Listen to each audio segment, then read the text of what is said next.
Welcome to Create, Inspire, Repeat. I'm Susan Gifford, the Culture and Development Director here at Touchstone Merchandise Group, headquartered in Mason, Ohio. And I'm Austin Baker, our Multimedia Director. Today we're talking to disruptive visionaries about their brand stories, their inspirations, and their whys. We talked to some of the most electric, dynamic, and powerful brands out there to find out what makes them tick, what makes them awesome, and hopefully you get a juicy little nugget you can take with you and apply at work today. And we've got a good one for you today. Yeah. But first, Austin, what was the last conference you went to with a motivational speaker?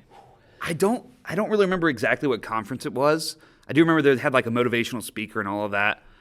And like he pumped us up during the event, but then after that, normal life kicked in. And I was just like, I don't care. Yeah, I think for me it was like we'd gone to Chicago for a conference September before COVID started. And I remember live tweeting the last keynote. I was so inspired. Pumped up. I could not tell you what that woman talked about.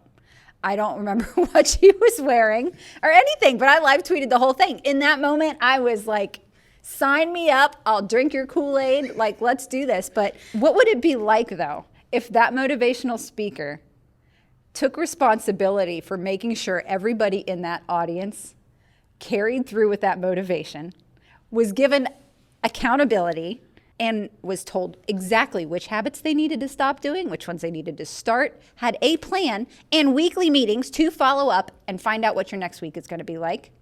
That would be amazing because in that moment, you feel like you can conquer the world, but then normal life kicks in. Exactly. You get pulled apart by your work schedule, home schedule.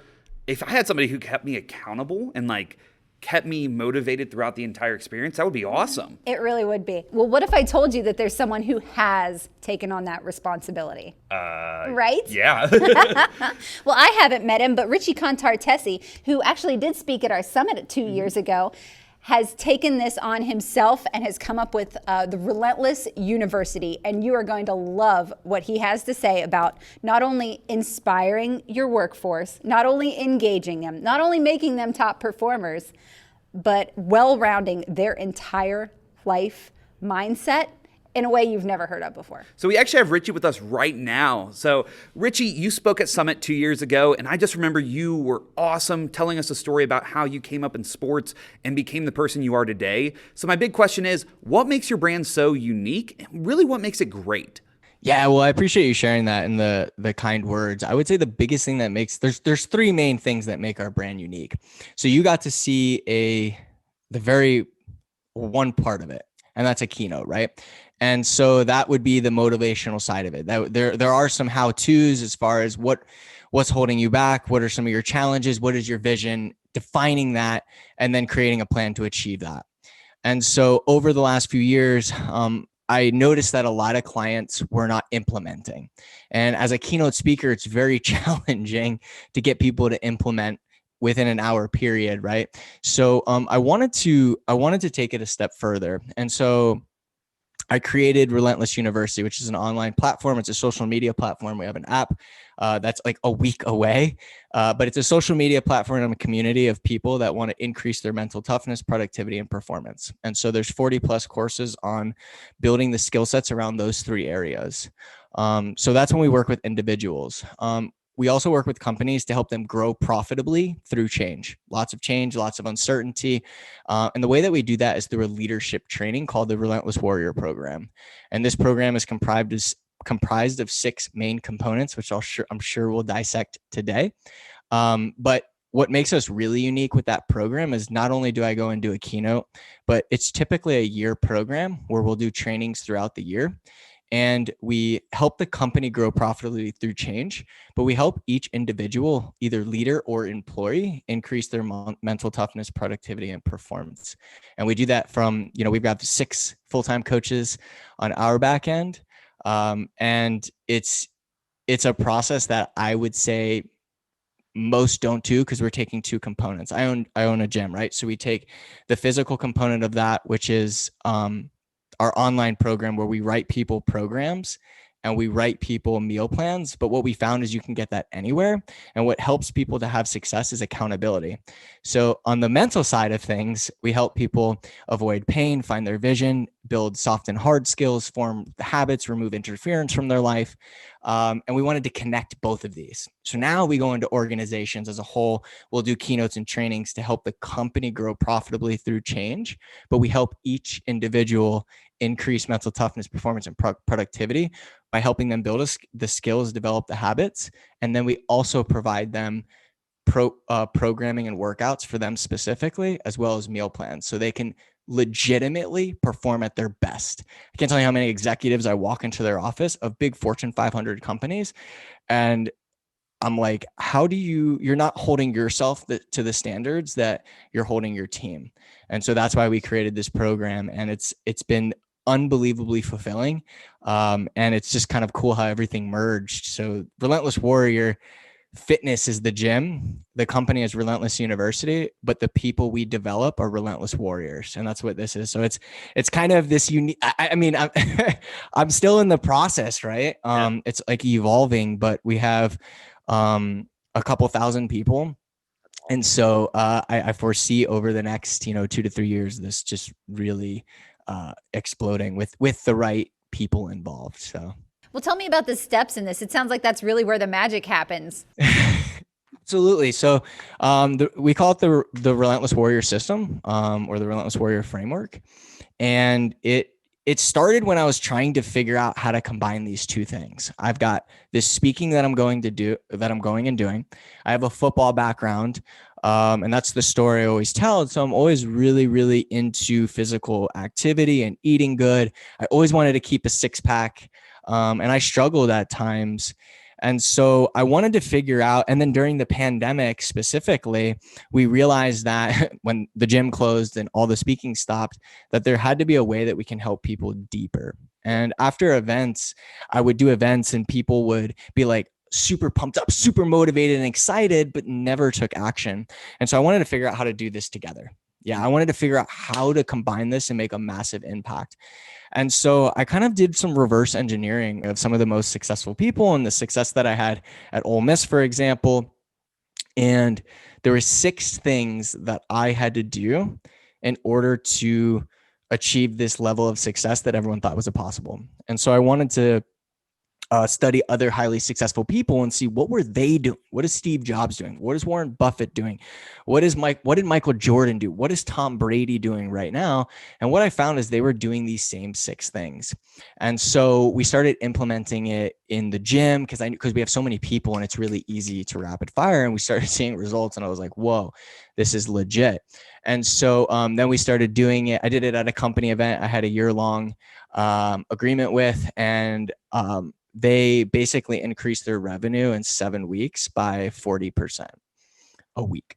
So it was insane. And so the process starts with motivation. And so obviously you can't achieve anything with motivation, but here's my definition of motivation where I think a lot of people fall short. So a lot of people's definition of motivation is the end result, right? I'm motivated and inspired because I'm going to get the raise, because I'm going to achieve freedom. I'm going to create a legacy. So it's always this motivation to achieve something. But my definition of motivation is what is the pain that you're trying to avoid to get somewhere. So for example, and I'll use fitness because it's really easy. So in the fitness world, right, you'll see a lot of people that'll be overweight for 20 years and they'll say the same thing all the time. Like, I need to lose weight. I need to get into shape. I need to do this. And then they go to the doctor and the doctor tells them that you're going to die if you don't fix this problem. And all of a sudden they're in the gym every day. They're eating healthy. That's motivation, right? So to me, you can have positive reinforcement and positive motivation, but what makes people go is the motivation to avoid a specific pain. Okay. So that could be childhood. Your parents didn't have any money and you don't want to live that way. That was a very painful experience for you. So everybody's a little bit different, but if you can hone in on the person in front of you, their pain, and get them to realize what they're trying to avoid, they'll move. If they don't have pain, they're not going to move. Right. And we look at this with clients. Like if a client is interested in working with us, but I can tell they're just comfortable, it's not going to be a good fit. We're not going to be able to help them because they're not going to take action. Does that make sense? They're waiting on that motivation to get started. Yeah. When that's not there, I mean, they keep putting it off till the next day. That's their excuses. Okay, well, I need to do it, but why now? Yeah, for me, it's always trying to figure out how to get yourself that back against the wall mentality of, okay, when your back is against the wall, you'll do stuff you never thought you were able to do. And so that's sort of my mentality. So how do you guys sort of envision that? Yeah, and make that happen? pain present. Yeah. Yeah, so it's really on our coaches to find each individual's dissatisfaction and dig in. You can find anybody's pain, but sometimes it takes a lot of digging and it takes a lot of amplifying. But it can be done. And at the same time, there also comes to a point where we have people that come in the door, whether it's corporate clients reaching out or clients walking into our facilities, and we're just like, we can't help you, or you're not the right fit for us, because if somebody's truly just gotten to the point where they're like, I don't really want to change, I'm just comfortable, and we can't advise them and coach them to the point where they're like, I need a change. Then they're not the right fit for us, right? The only way people will change is with motivation. So like, for example, man, when I came and did your event, everybody's like pumped up. And then all of a sudden they hit every red light on the way home. Their spouse is yelling at them. Their kids are a pain in the ass, like this and that. And all of a sudden it's like, the motivation's gone.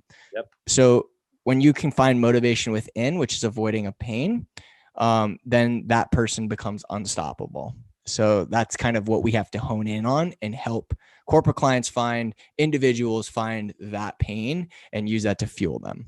That's awesome. That mentality of, like you said, after the event, we went home, went back to work the next week. And the second we start hitting those snags, that motivation is gone. And it's trying to reshape your mind to get in that space and continue to force yourself to become motivated. I'm a creative. I work with cameras all day. And a big thing we do is you sometimes have to just start shooting to make yourself motivated and just start doing stuff and forcing yourself to. And as you do, that sort of builds that motivation and that inspiration.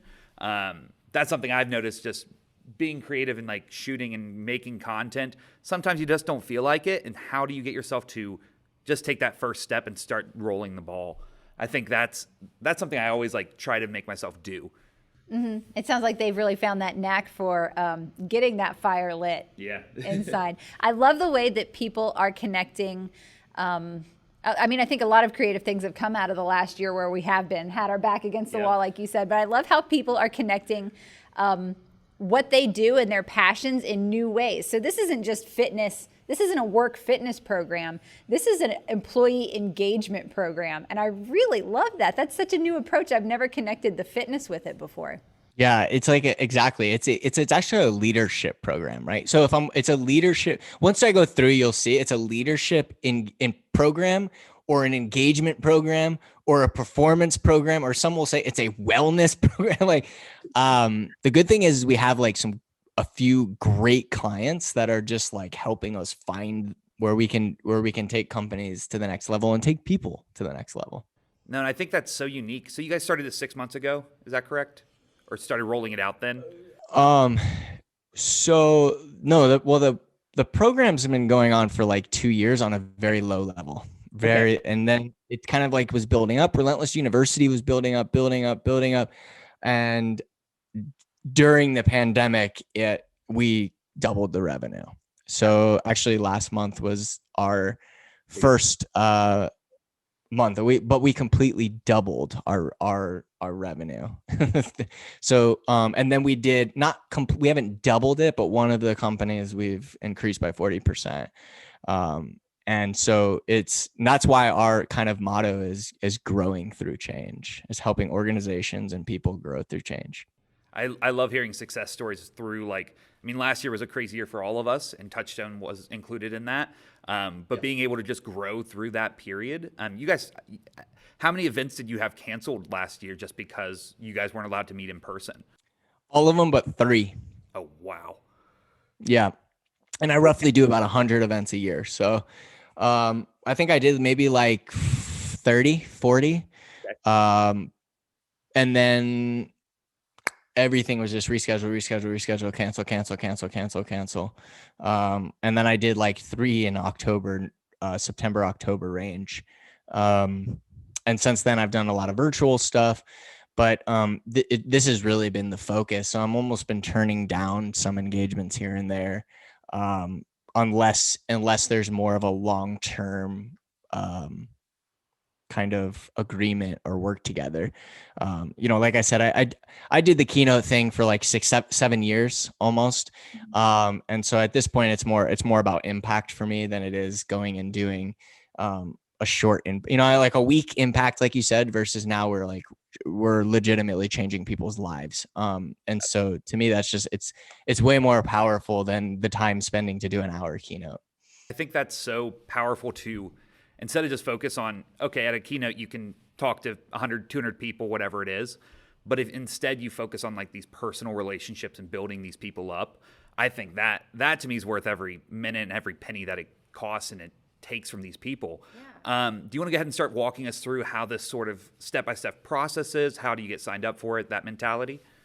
Yeah, so the first step was motivation. Do you want me to walk you real quick through the 6 steps? Yeah, perfect. So just so you understand, so the first step is motivation. And this is just understanding the Relentless Warrior program, right? What we're going to take an individual through. And as a leader, so if we're doing this as a leadership program, what the leaders will do with each one of their employees. And it's all based around accountability, right? So many people, today more than ever before, we have all the information we need, right? You can go on Google, YouTube. You can pretty much learn anything. You can buy $100 course. You can get the information you need, whether it's in fitness, whether it's in sales, whether it's in customer service. I mean, you can get the information today more than ever before. But still, people are not having they have the information, but they're not having success, because you would go to the beach or the pool or wherever, and everybody would be in great shape.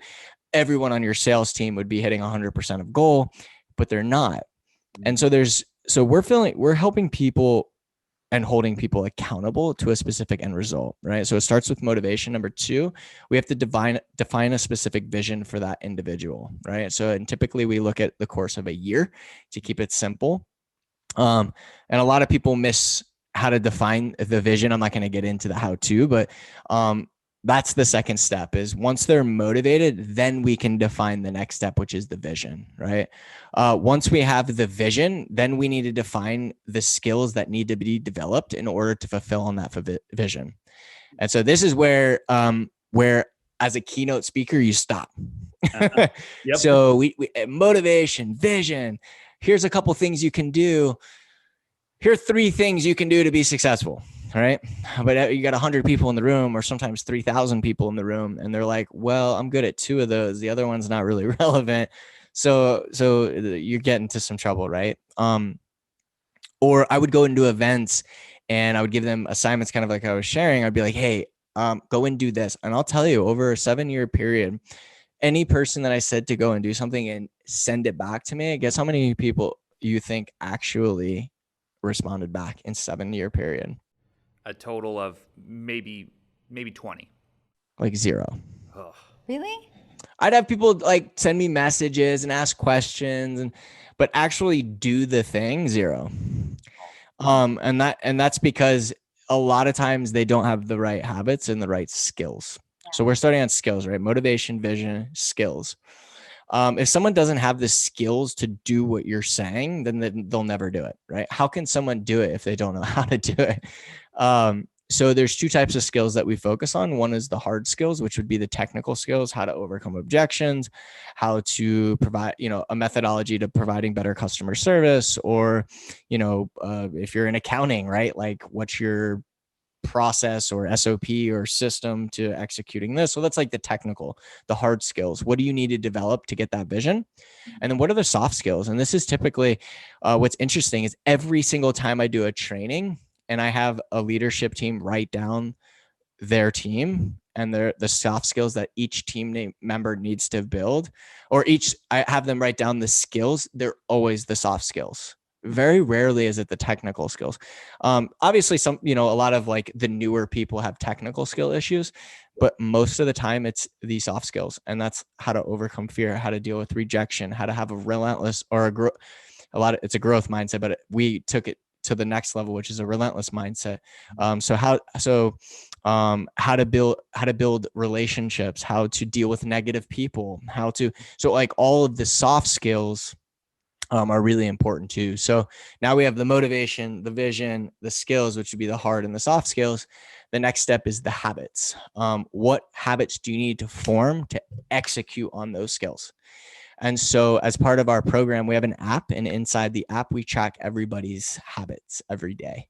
So they have the ability to go in and put in the habits they've completed and not completed. And this is where coaching is really, really big. So when we're working with leadership team or individuals one-on-one, we're figuring out their motivation and bringing it to the forefront. We're defining their vision and bringing it to the forefront. We're defining their skills that need to be built, their hard and their soft skills.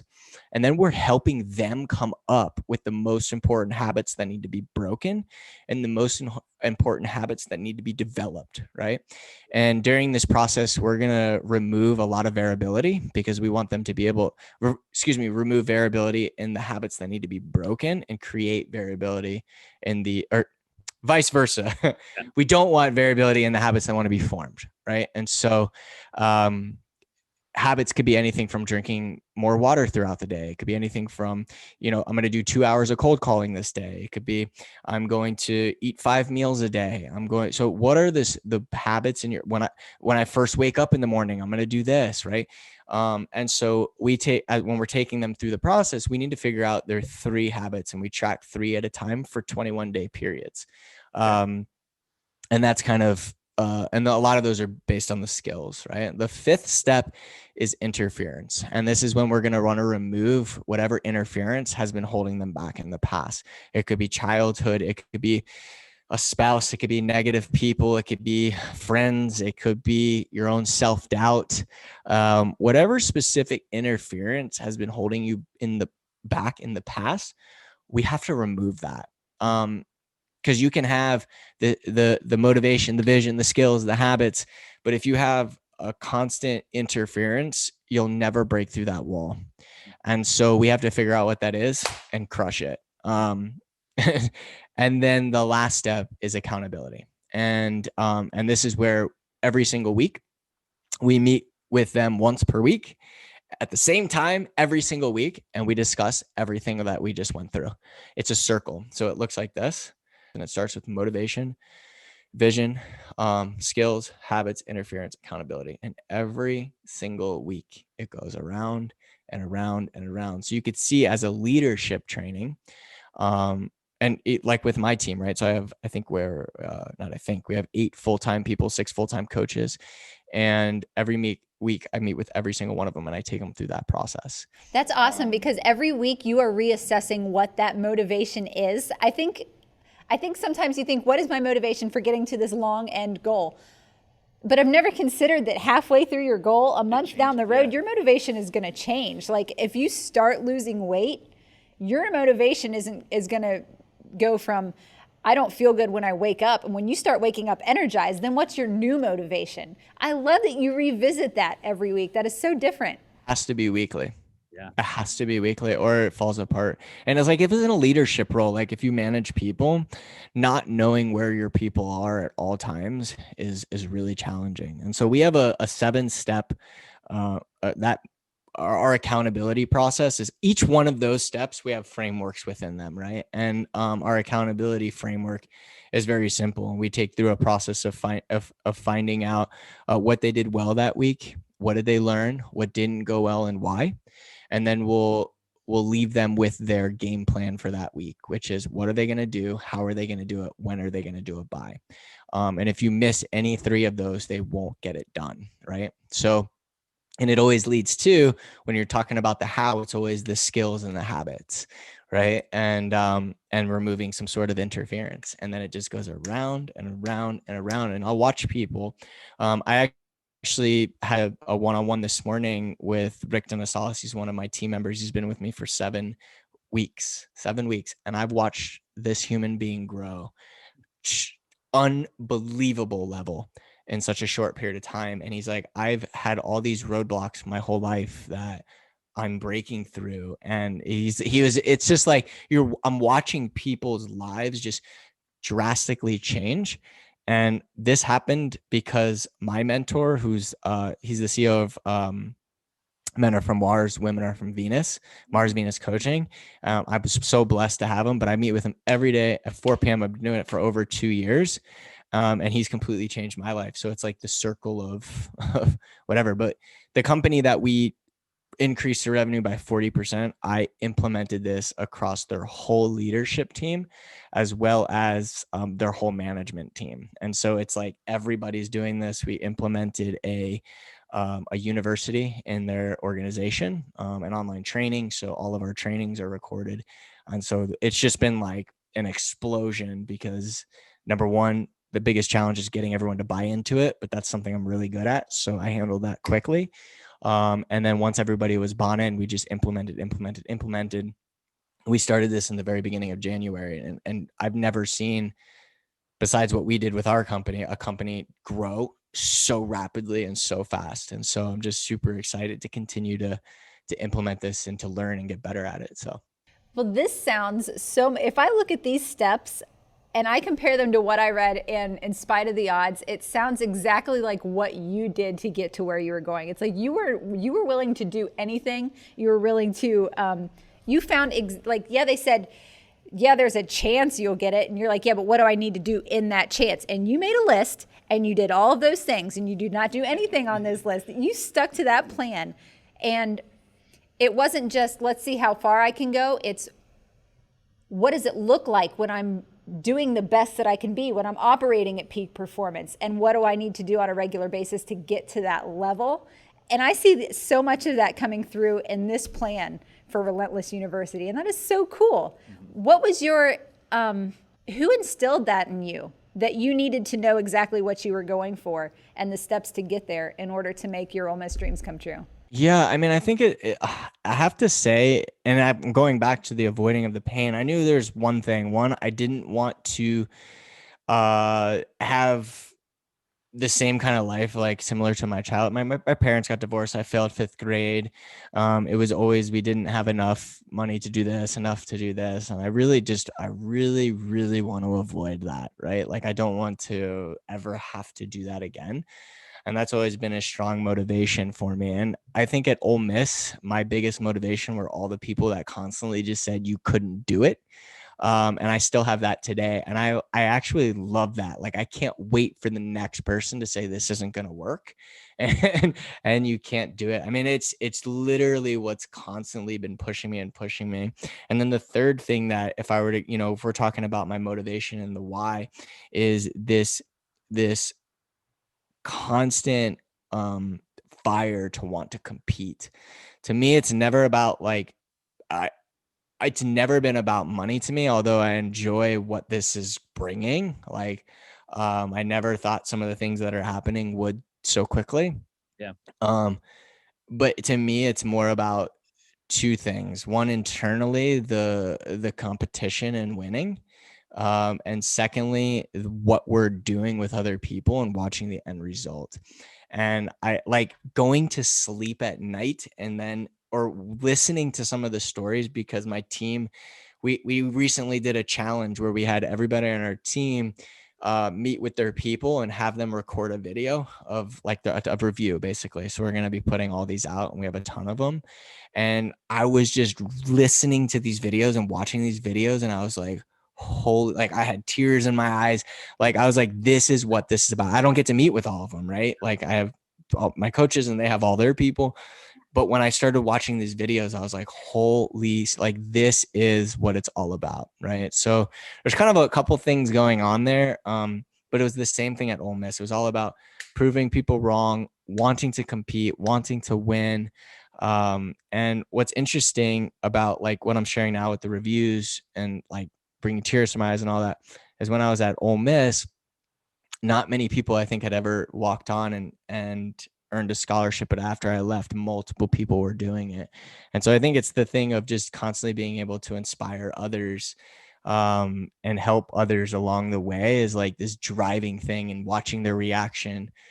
So it's kind of a combination of multiple things. So if somebody is listening now and cannot wait to connect these two aspects in order to motivate themselves and be a better leader, how do they get a hold of you and how do they get involved in this? Yeah, absolutely. So you can go to relentlessuniversity.com, or you can send an email to success@relentlessuniversity.com, or on Instagram @relentless Richie.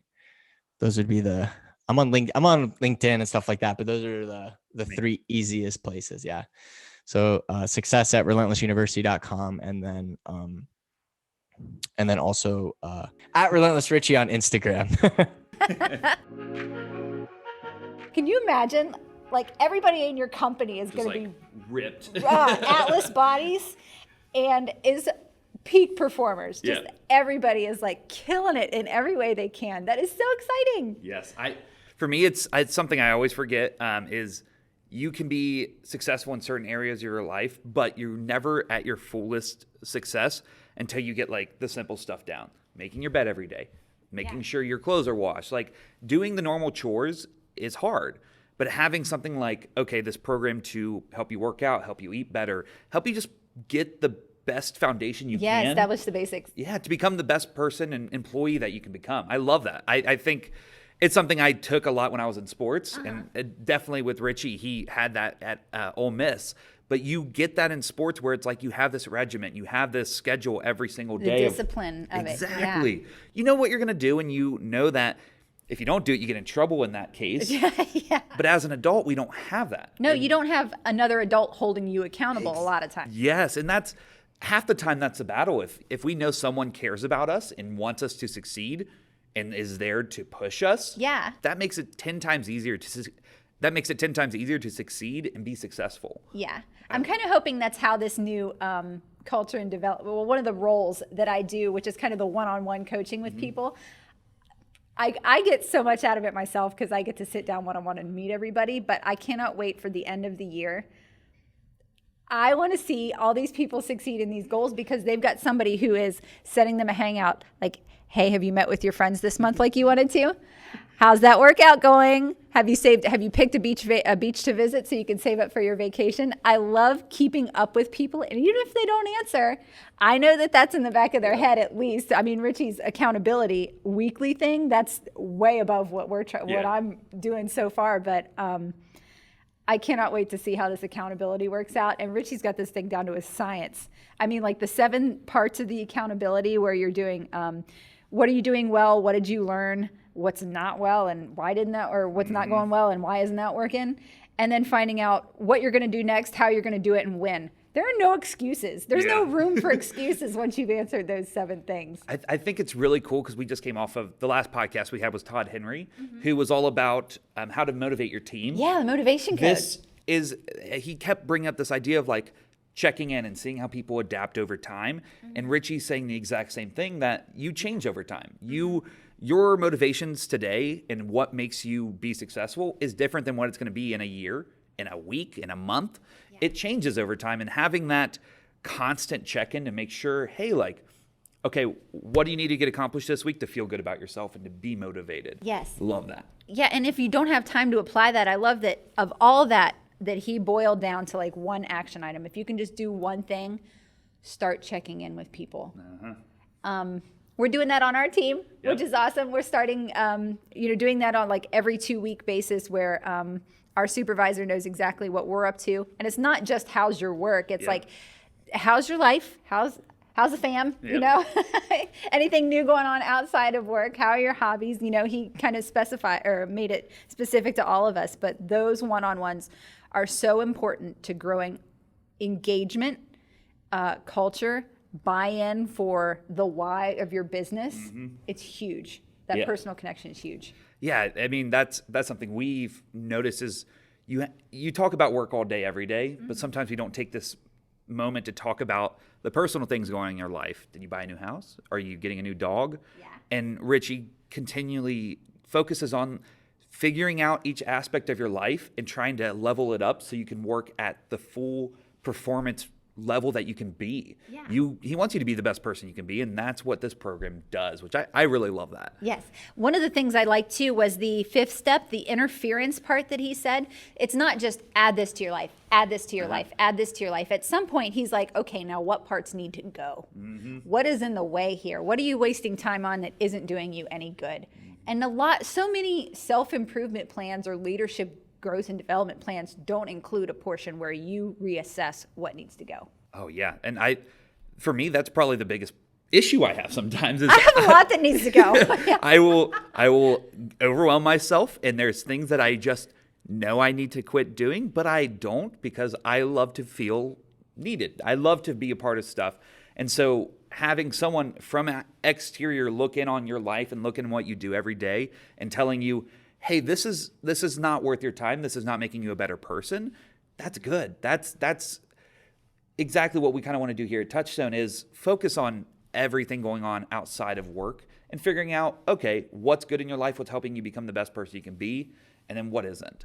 This is way more than just an employment relationship here. Yeah. I've never worked anywhere where there's more genuine people. Like you're not like, okay, that leader is just out for himself or the business.